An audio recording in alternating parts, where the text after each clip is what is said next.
அண்ணே, அனைத்து கட்சி கூட்டத்துக்கு ஒரு முகாந்திரம் இருக்கணும். நாளைக்கு முதலமைச்சர் சொல்றாரு, அனைத்து கட்சி கூட்டத்தை நான் கூட்ட போறேன் டிசம்பர்ல. ஒரு காக்காவுக்கு வந்து தமிழ்நாட்டை அப்படியே தூக்கிட்டு போற மாதிரி எனக்கு டெல்லியிலேருந்து தகவல் சொன்னாங்க. அந்த காக்கா தமிழ்நாடை தூக்கிட்டு போகாமல் இருக்கிறதுக்கு நான் ஒரு கூட்டம் நடத்துகிறேன், வாங்கன்னு சொன்னால் போவீங்களா? அந்த மாதிரி தான் இந்த அனைத்து கட்சி கூட்டம் இருக்கு. ஒரே நாடு ஒரே தேர்தல் அனைத்து கட்சி கூட்டம், எஸ். ஜிஎஸ்டி அனைத்து கட்சி கூட்டம், நீட் அனைத்து கட்சி கூட்டம், எல்லா இடத்திலும் பாரதிய ஜனதா கட்சி சட்டமன்றத்தில் எல்லாத்தையும் நம்ம பேசியிருக்கோம். ஏன்னா அது நடைமுறையில் இருக்கக்கூடிய சட்டம் அல்லது வரப்போகுதுன்னு தெரியும். முன்னாள் ஜனாதிபதி அவர்கள் தலைமையில் நம்ம குழு போட்டுட்டோம். அப்போ தெளிவுபடுத்த வேண்டியது எங்களுடைய கடமை. ஆட்சியில் இருக்கும் நம்ம கடமை. எந்த முகாந்திரமும் இல்லாமல் எதற்காக இந்த அனைத்து கட்சி கூட்டம்? இது மக்களிடம் ஒரு பயத்தை ஏற்படுத்துவதற்காக மட்டும்தான் முதலமைச்சர் அதை கூட்டியிருக்கிறாங்க. நாங்கள் புறக்கணிப்பதற்கு முன்பு கேள்விகள் கேட்டோம். ஐயா, தமிழ்நாட்டுக்கு 8 எம்பி குறையுன்னு சொல்கிறீங்களே, எப்படி, யார் சொன்னாங்க சொல்லுங்கள், நாங்கள் வர்றோம். அல்லது தமிழ்நாட்டுக்கு 22 எம்பிக்கள் வர வேண்டிய இடத்துல 12 பேர் கூட வரமாட்டாங்க, 10 பேர் தான் வருவாங்கன்னு சொன்னீங்க, யார் சொன்னாங்கன்னு சொல்லுங்கள். அதற்கும் பதில் இல்லை. ஸோ முதலமைச்சர் அவர்களுக்கு எலெக்ஷன் கமிஷன் சொல்லலை, மத்திய அரசு சொல்லலை, பாராளுமன்ற விவகாரத்துறை அமைச்சர் சொல்லலை, பார்லிமெண்ட்ல கடைசியாக நாங்கள் இந்த கூட்டத்தொடரில் நாங்கள் அதை பேசலை.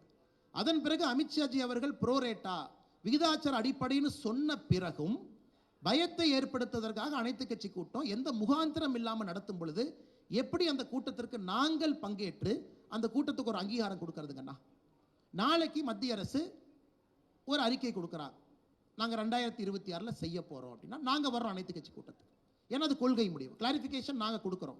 முதலமைச்சர் கூட்டட்டும், உங்களுடைய பயம் ஐயம் எல்லாம் சொல்லுங்கள், நாங்கள் கிளாரிஃபை பண்ணுறோம். யாருமே சொல்லாமல் நீங்களாக ஒரு கூட்டத்தை கூட்டும் பொழுது அந்த கூட்டத்திற்கு எப்படி நாங்கள் அங்கீகாரம் கொடுக்கறதுங்கண்ணா?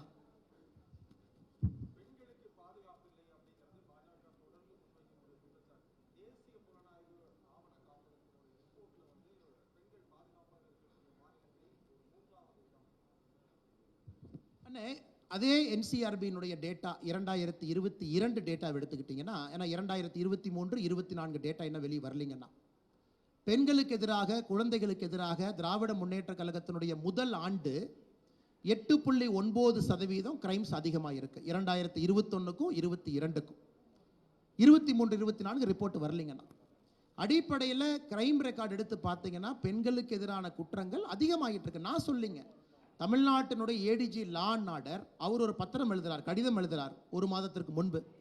தமிழ்நாட்டில் பெண்களுக்கு எதிராக குழந்தைகளுக்கு எதிராக குற்றங்கள் அதிகமாக இருக்கு, அதனால் வீட்டில் பணி செய்யக்கூடிய பெண் ஆர்டர்லி எல்லாம் போலீஸ் ஸ்டேஷனுக்கு வாங்கன்னு ஏடிஜி லா அண்ட் ஆர்டரை அக்னாலேஜ் பண்ணுறாரு. தமிழ்நாட்டில் பெண்களுக்கு எதிராக குழந்தைகளுக்கு எதிராக குற்றங்கள் அதிகமாக இருக்கும் பொழுது இவர்களாக ஒரு இதை இன்வென்ட் பண்ணலாங்கன்னா, சாமானிய மனிதர்கள் பேசும் பொருள் பெண்களுக்கு எதிராக குற்றம் அதிகமாக இருக்கு, குழந்தைகளுக்கு எதிராக குற்றம் அதிகமாக இருக்கு, இதை நாங்கள் தொடர்ந்து பேசுவோம்.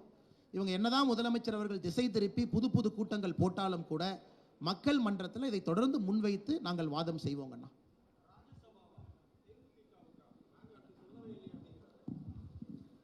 ஆனால் எங்களுக்கு தெரியாதுங்கண்ணா 2 கட்சிகள் என்ன பேசினாங்க, 2 கட்சிகள் என்ன முடிவு செஞ்சாங்க, 2 கட்சிகளுக்குள்ள என்ன ஒப்பந்தம் போட்டாங்க.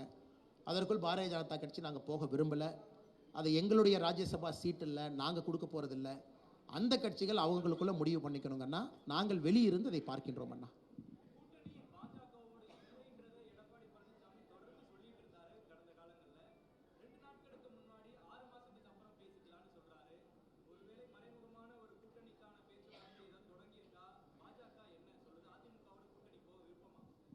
மறைமுகமாக நாங்கள் யாருக்கிட்டையும் பேசல, நேர்படையாக இருக்கக்கூடிய கட்சி எங்களுக்கு தேசிய ஜனநாயக கூட்டணி 2024 வலிமையான ஒரு கூட்டணி. நீங்கள் பார்த்தீங்க, நேற்று அண்ணன் டிடிவி தினகரன் அவர்கள் என்னோட ஒரு நிகழ்வில் பங்கேற்கிறாங்க பொள்ளாச்சி பகுதியில்.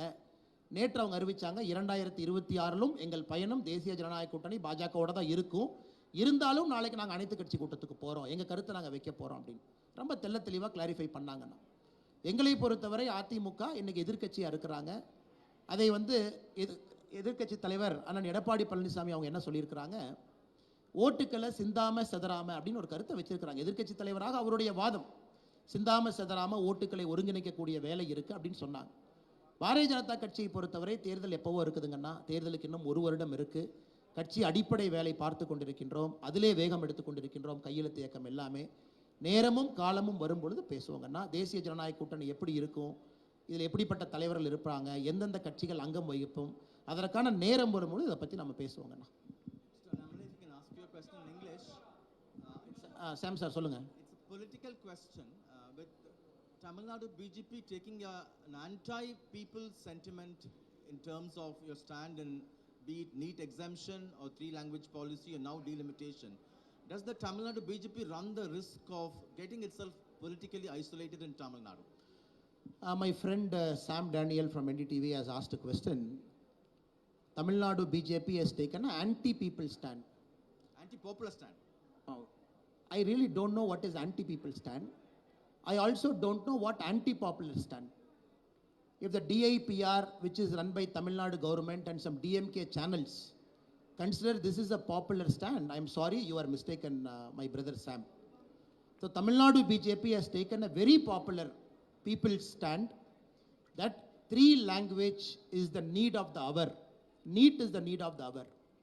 And more importantly, Tamil Nadu people have given highest respect for Honorable Prime Minister Narendra Modi ji. I am not making this as a political statement, and we are very, very clear.